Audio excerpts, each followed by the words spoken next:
professora Emanuele Farias. Hoje vamos dar continuidade ao estudo das vanguardas artísticas europeias do início do século XX. Na aula passada, vocês devem ter assistido sobre o cubismo de 1907, do Pablo Picasso. Vamos fazer uma retomada. Quando nós começamos a estudar sobre as vanguardas, nós vimos o contexto histórico, o contexto em que elas foram produzidas.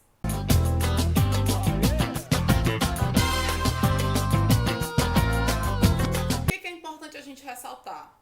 A construção do canal de Suez, que vai dar uma sensação de diminuição de distâncias.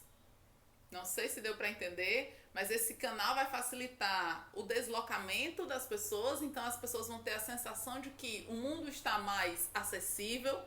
Entre aspas, esse mundo está menor. Outro fato importante, a iluminação elétrica que vai chegar a algumas cidades. Cidades hoje que são enormes, que a gente não imagina que há um século elas não tinham energia elétrica. A energia elétrica estava chegando naquele momento.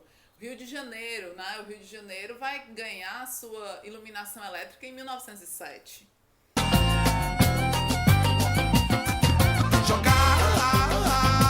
Outra coisa, o Ford T. Esse que está aí na aulinha no slide é o modelo de carro que havia no momento e era uau, né? Que carrão, que máquina, que potência, que velocidade. Devia andar a 30 km por hora, mas naquela época, há um século, né? É importante a gente contextualizar, porque todas essas transformações elas aconteceram há um século. Então, o que hoje parece muito banal, naquela época era uau, que sensação. Outra coisa importante, 1914. 1914 vai ser um ano muito importante. Artisticamente falando, é o ano em que o Chaplin vai estrear no cinema. Cinema, sétima arte, aquela sensação, que coisa fantástica, né? O vídeo, o áudio, tudo ao mesmo tempo. Muita tecnologia. Vai acontecer algo que não é tão legal assim, que é a Primeira Guerra Mundial, né? O início da Primeira Guerra Mundial, que vai durar até 1918. E com isso também o uso de novo da tecnologia, agora não tão para o bem, que é a questão do Zeppelin, que eram dirigíveis, né? Que foram usados para atacar algumas cidades com bombas de gás. Em 1918, olha que fantástico, faz mais ou menos um século, né? Em 1918, Nova York ganhou seu primeiro semáforo. Então, olha que legal que deve ter sido para aquela época. O trânsito estava tão agitado que eles já precisavam de semáforo. O primeiro. Mas aí a gente sabe que a história, né, o tempo veio provar que Nova York seria essa grande cidade. Sobre o contexto histórico, é basicamente isso. Esse início do século XX, cheio de transformações, cheio de tecnologia, e isso é muito importante para a vanguarda que nós vamos estudar hoje.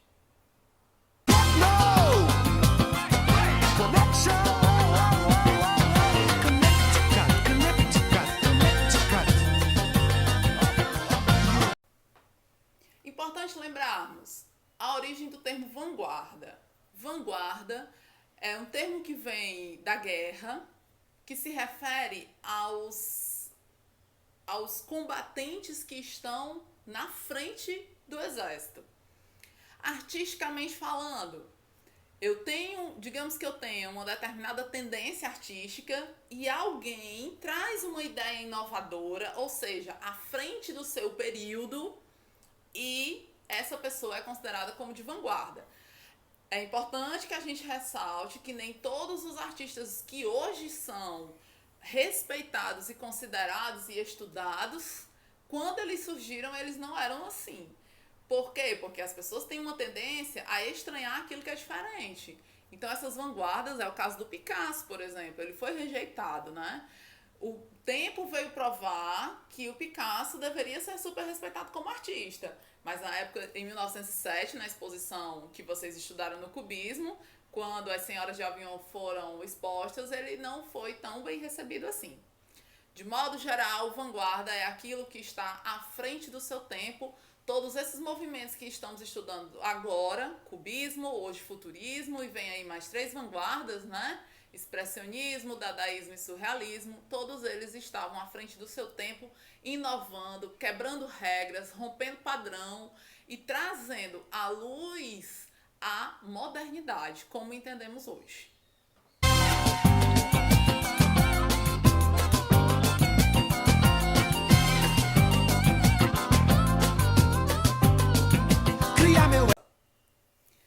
Futurismo, né? Vamos pensar nesse termo para a gente poder entender quais são as propostas dessa vanguarda. Ora, futuro me remete a algo que está por vir. Então, a primeira das características que nós vamos aprender sobre essa vanguarda é que eles querem a abolição do passado. Então, vamos lá. Futurismo focado no futuro, no que está por vir. Eu falei do contexto histórico, falei das grandes mudanças, falei da eletricidade. A eletricidade vai ser um tema que vai aparecer nas obras, tanto na literatura como nos quadros. A eletricidade vai aparecer, eles vão pintar lâmpadas, vão pintar máquinas funcionando.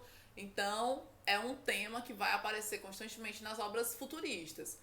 Abolição do passado, pensa no termo, se é futurismo, eu não estou querendo o que é passado, portanto eu não quero o que é tradicional, eu não quero o que é acadêmico, o que é clássico. Eu quero algo moderno. Abolição do passado. Se eu estou falando de futuro, eu penso no contexto histórico, o contexto histórico está me remetendo à eletricidade. Eletricidade, máquinas, exaltação da vida moderna, movimento. Então essa é uma vanguarda que vai exaltar todas essas mudanças modernas que estão acontecendo ali ao mesmo tempo que elas. Se a gente trouxer para os dias de hoje, digamos que o futurismo estava acontecendo hoje, esses artistas iam pintar sobre o quê? Eles iriam pintar chips, robôs, smartphones, pensa em alguma coisa da ficção científica, alguma coisa meio Matrix, meio Missão Impossível, algo assim bem tecnológico, bem fantástico, que ainda não sei se existe, né? Outro dia um aluno me falou sobre um smartphone dobrável, né? Que daria para dobrar como se fosse um papel. Então, se o artista futurista estivesse vivendo hoje, no século XXI, ele estaria pintando sobre isso, ele estaria escrevendo sobre isso. Por quê? Porque a modernidade pra gente hoje é isso. Então você tem que só colocar no século passado. Eletricidade, movimento, a lâmpada, as máquinas. Eles vão tentar pintar, por exemplo, no livro de vocês, como se fosse quadro a quadro. Vocês conhecem isso como stop motion, devem já ter feito em alguma aula. No Fundamental 2, ali no Fundamental 1, né? Pega ali o cantinho da folha e faz uma cena a cena e depois passa assim e aquele vai formando um movimento. No livro de vocês tem um quadro assim, né? Ele pinta a moça passeando no parque, quadro a quadro. Quer dizer, o artista tem a intenção de mostrar o movimento dessa pessoa, mas como era um quadro, o quadro é parado, ele arranjou o jeito dele, ok?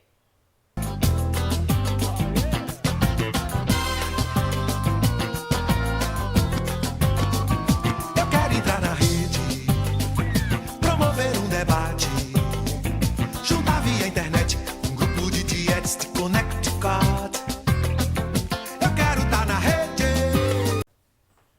Marcamos como início do futurismo a publicação do Manifesto Futurista, do Filippo Tommaso Marinetti. Eu vou ler alguns trechos, ele está na página 100 do livro de artes.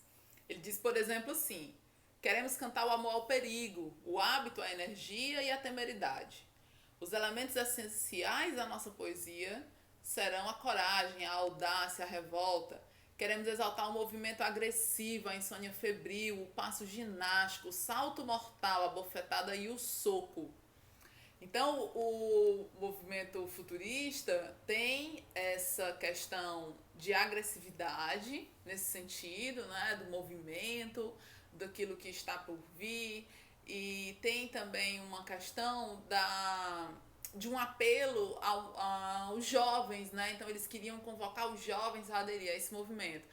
Até porque eu acredito que o jovem é essa pessoa que está mais disposta, né, ao que vem, ao que está por vir, né? A inovar, trazer questões para serem pensadas, né? Sair um pouquinho do tradicional. Ok? Dá uma olhadinha nessas obras, né, que estão aí, A Velocidade de um Automóvel, do Giacomo Balla. O Giacomo Balla é um artista bastante representativo do futurismo. Tem aí também um outro que é Arranha-Céus e Túneis. Então, olha só, um arranha-céu em 1930, eu nem sei mais se as pessoas usam esse termo arranha-céu, mas pelo termo dá pra imaginar o que é, né? Então é um edifício muito alto, que para 1930 era algo fantástico, né? Porque, uau, que tecnologia, certo? Depois a gente tem aí mais outras duas obras, que é o Dinamismo de um Automóvel, aquela ideia que eu falei, tanto o dinamismo de automóvel como o dinamismo de um cão pela tela, são obras em que o artista tenta pintar. Eu tenho um quadro, algo estático, e o artista está tentando pintar o objeto em movimento. Então ele vai fazer uns recortes, ele vai fazer a repetição de alguns traços. Dá para perceber isso nas perninhas do cachorro. Ele vai repetindo esses tracinhos para dar o movimento da perninha do cachorro, né? Então a ideia do artista futurista, quando você estiver tentando resolver uma questão na avaliação, procura pelo tema, né? Procura por essa questão, né? Tem ali um movimento, é um arranha-céu, é algo tecnológico, é uma fábrica, é uma eletricidade. Então, tudo isso é futurista. Eu queria ler um trecho, né? De um poema do Álvaro de Campos, que é um dos heterônimos do Fernando Pessoa, que ele traz isso das engrenagens, da máquina, da fábrica funcionando. Ele diz o seguinte, ó: a dolorosa luz das grandes lâmpadas elétricas das fábricas tenho febre e escrevo. Escrevo rangendo os dentes, fera para a beleza disto totalmente desconhecida dos antigos. Ó rodas, ó engrenagens, eterno forte espasmo retido dos maquinismos em fúria.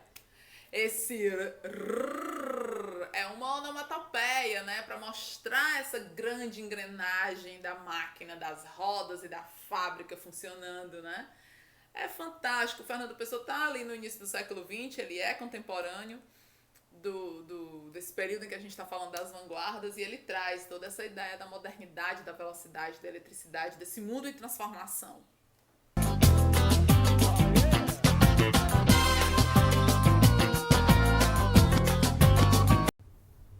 Essa questão do Enem 2017 traz um trecho do Manifesto Futurista, e dentre os itens, o enunciado, na verdade, diz assim, ó: que princípio marcante do futurismo e comum a várias correntes artísticas e culturais das primeiras 3 décadas do século XX, ou seja, todo o início ali do século XX, está destacado no texto. Dentre os itens, a gente tem um que fala de tradição, mas se o futurismo quer algo que remete ao futuro, ele não está querendo algo tradicional, concorda?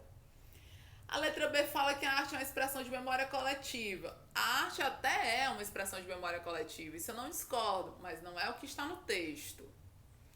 A modernidade é a superação decisiva da história. Ora, se ele está pedindo para desviar o curso dos canais para inundar os museus, se ele está pedindo para tocar fogo nas estantes da biblioteca e botar abaixo as cidades veneradas, ou seja, os patrimônios históricos, é isso que ele está querendo dizer. Que a modernidade vai superar esse apelo de tradição, de conservação histórica. Não é o que a tia Manu acha, viu, gente? Pelo amor de Deus, não vamos queimar bibliotecas, nem vamos inundar os museus, e nem vamos destruir os patrimônios históricos. É claro que não. Mas a ideia do manifesto futurista aí na questão é exatamente essa. Na letra C, a modernidade é a superação decisiva da história. Até por aquilo que eu comecei falando na aula, né? Sobre algo moderno, algo do futuro, né? Algo elétrico, né? Enfim, como a gente pode perceber no Manifesto Futurista, que eu pedi para vocês darem uma lida, né?